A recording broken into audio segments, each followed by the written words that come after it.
here, hello, my name is Shanice.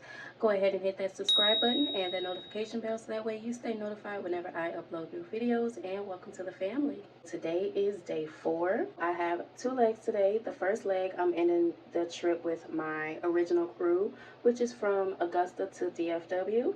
And then my second leg is DFW to Springfield, Missouri. And that's where, I'm working with a new crew until the ending of my 6-day work trip. So my first leg is on the 175, and then the rest of my trip I'll be on the 145, which means I'll be the only flight attendant. It was just looking like the longest trip that I had today, or the longest leg that I have today, is of course this first leg, because I think that is like a 2-hour and 30-minute flight. And then from DFW to Springfield, I think that's only like 30 or 40 minutes. Right now it is 6:27 a.m. and van time is at 6:51. So I have about 25-30 minutes before I have to get downstairs. I'm already dressed and ready. I woke up actually like around 2. I don't know why, but I've been up ever since. I drank an energy drink, so I'm up, energized and everything, and just ready to get through this day. Also, when I had looked at my schedule, I also realized that this same exact pairing that I did, which is like the Springfield overnight, and then tomorrow, that my 4 legs that I'm doing, I've literally did this exact same thing last week. Only difference is I'm not spending a night in Bloomington 2 nights in a row. I'm just spending a night in Bloomington tomorrow night, and then the day after that is go home day. I'm gonna again try to get on the earlier flight for my last leg for day 6, because my last leg on day 6 is a deadhead, and they just have me sitting in Chicago for 3 hours until my deadhead flight. I'm supposed to get into Chicago around 7:30, and there's a flight back home to DFW around 8:30. So cross my fingers, I'll get to, take the earlier flight, and pray that they don't add more on my trip again before they let me go home.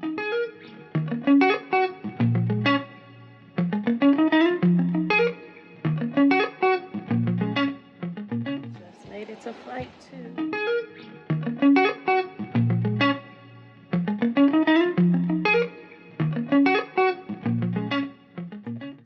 So I just made it here to the hotel. This is the second time in a row that I kind of had a issue with my room when I got here. This time I'm actually gonna, brush it off, as in like maybe it was a mistake I made, because when my captain handed me the key card and everything, the room number looked like it said 913. So when I got to the room, it looked like, housekeeping was still in the middle of cleaning it. So I had to go all the way back downstairs to talk to the front desk, but they come to find out it's actually 915 that I'm staying in. Of course, the only reason I'm comfortable with saying my room number is because I'll be long gone away from this hotel by the time this gets uploaded. To me, like, that 5 literally looks like a 3, but I'm gonna brush it off as in maybe I read it wrong.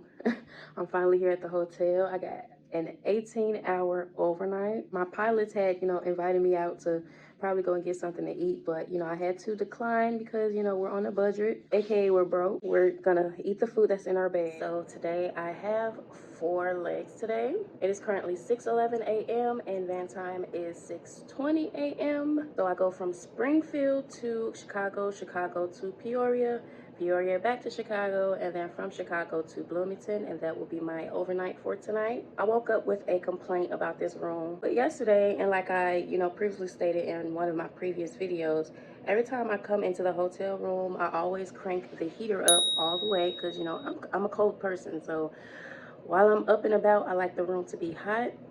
And then when I go to bed, I drop it down to like 70 or 75. Well, the issue with this room is I never had to turn it down because it never did get hot.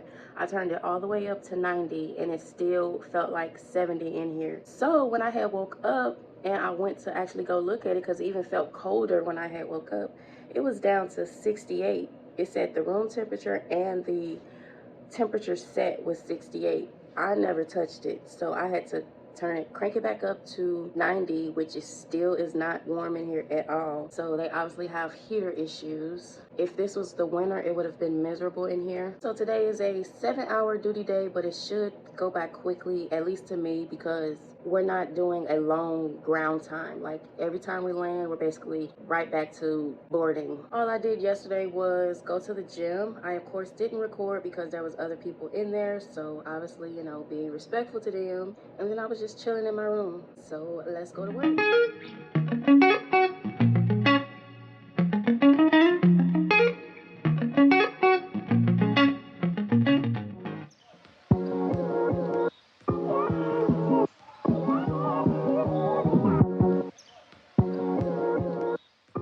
Okay, just made it to my Bloomington overnight. Today went kind of smoothly. I just had, you know, just 2 hiccups today, and it was mainly dealing with passengers who don't want to understand that there's certain luggage items need to be valet checked. On my Chicago to Peoria trip, there was a lady who was trying to bring her guitar onto the plane. Mind you, this is a small plane. I am on the 145, so I immediately stopped her at the door and told her that it's gonna have to be valet checked, it's not gonna fit. And here's the same excuse that all passengers use. They could be telling the truth, but at the same, it's a 50-50 chance of telling the truth, telling a lie. But it's always, well, last time I was able to place it into this closet, I was able to bring it on the plane. I didn't have to valet check it. And I had told her that, well, whoever allowed you to do it last time, they're breaking the rules, but federal regulation is, I cannot allow you to have this on this plane. She was like so hell-bent on trying to get me to allow her to place it into the closet. I wasn't going to do that either way, because there was literally right before her, there was another guy who brought his guitar, and I turned him around and told him the exact same thing of he's going to have it valet checked. There was no issues out of him at all. He was like, okay, like I understand that you're afraid that it's gonna be broken. However, I cannot bend the rules for you. The second situation was when I was coming from Chicago to Bloomington. So it seems to always been these Chicago passengers. So there was this lady who was trying to bring like a stroller type of thing onto the plane, and it already had a red valet check bag tag. So as soon as I seen it, I was like, oh ma'am, you have to leave that on the jet bridge with the other bags. Oh, last time I was able to put it into this closet. I'm like, I cannot allow you to place it into this closet. Like, everybody's excuse was last time I was able to do this. Like, no, it's not happening on this plane. And at the same time, like, if they was telling the truth about actually really, you know, doing what they said they was able to do on the last flight, I do also fault the other flight attendants, because in this industry there is a lot of times, like, I understand trying to do the best you can for a customer to make their experience on the flight as good as possible. However, we can't just always bend and break rules, because then it makes the next flight attendant who's actually following the rules and actually doing the things they need to do, makes them look like the bad guy. Now, I honestly don't care about looking like the bad guy, because if it's between me and you and I end up losing my job and getting a fine on top of breaking the rules, I'm gonna follow these rules and you're just gonna have to be mad. But outside of that, like, I really didn't have to, you know, argue with anybody. It was just those, you know, little things. To the gym.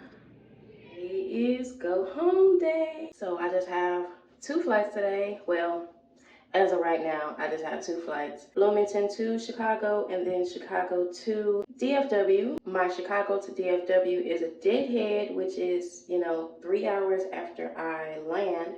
So fingers crossed, I'm able to move to the earlier flight, which is around 8:35, 8:36. I am still feeling a little tired, so I'm definitely going to take advantage of my deadhead and, of course, take a nap and pray, God, please don't let them add anything else to my schedule, because if they don't and they release me, I'll be done around 11:09. That's when my deadhead, if I'm able to get on the earlier flight, that is when that deadhead lands in DFW. And then I have the rest of the day to myself. It is currently 5 a.m. and van time is at 5:15. So I literally have 15 minutes. I just got to put on my scarf and my jewelry, and then I'm literally ready. So as you can see, I am back on the plane. I just finished my Bloomington to Chicago leg. When I was still in Bloomington, I had called to get moved up to the earlier flight, but I feel like that backfired, because instead of them moving me to the earlier flight, they instead added a Houston turn, and then I deadhead after the Houston turn. So I'm not going to be done until around 3:45, 4 o'clock. I'm number 2. I'm not going to be able to take my nap until my last leg of the day. So today is the next day. Of course, I am at home now, finally. Today was a very long day for me. Like, I was so exhausted. I was sleeping on my last flight, my deadhead flight, the whole way home. So I was literally that exhausted. To recap on what happened yesterday, I had another situation where another passenger was very, I guess, upset with me for something that's not in my control. I don't remember if I actually let you guys know that they, of course, changed my schedule again. So instead of me deadheading from Chicago to Dallas as my second flight, and then I'll be done after that, I had called them while I was still in Bloomington to try to, move to the earlier flight. But instead of them, moving me to the earlier flight, they had added more flying to my schedule.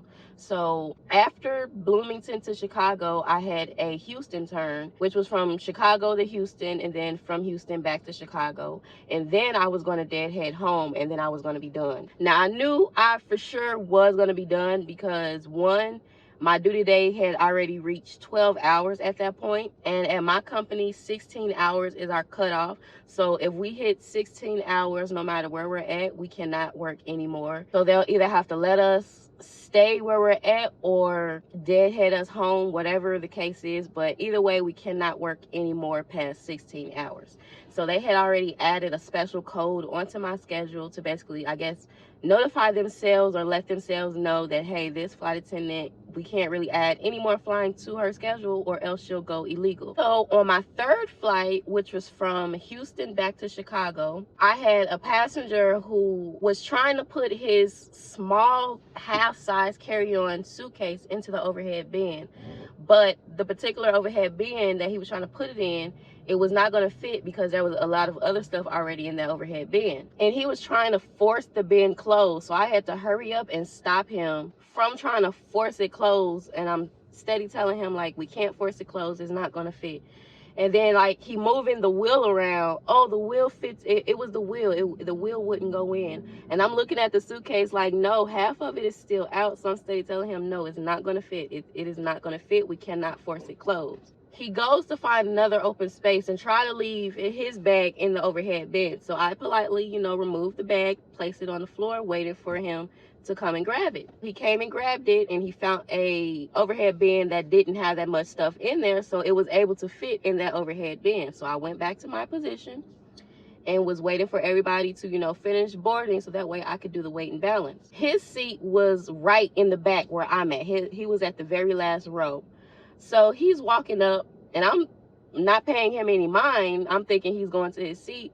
But he walks up to me. He was like, I'm a paying customer, and if you guys aren't going to, you guys have to find space for our bags if I'm paying for the bags. I'm like, sir, that is not my responsibility. I'm just steady saying that is not my responsibility. I wasn't saying it like aggressive, but I did have some authority in my voice. So that way, like, you're not going to run over me and you're not going to come at me for something that's not in my control. Only thing I control is what can and cannot fit on the plane. Because yes, most of the time, the gate agents is supposed to know or supposed to prevent what is or isn't coming onto the plane.